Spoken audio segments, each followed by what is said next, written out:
U leto 1929. godine pozvali su me iz Radio Beograda da dođem i nastupim sa svojim orkestrom u studio Radio Beograda radi emisije.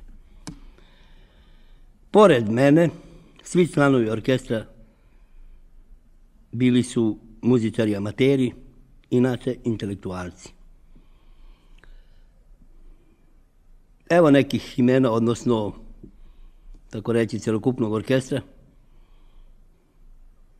Doktor Milutin Radivojević, lekar, sudija Čupić, koji je također i pevao, zatim arhitekta Siniša Savić, pa službenik PTT-a Mika Lukić, doktor Bata Živković, Boža Todorović, diplomirani pravnik i drugi, jer smo se menjali.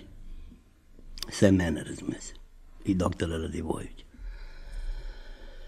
Svi smo bili mladi i dobro smo svirali.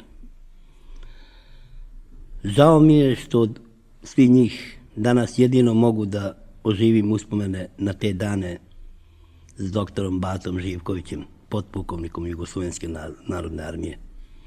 Ostali su pokojnici.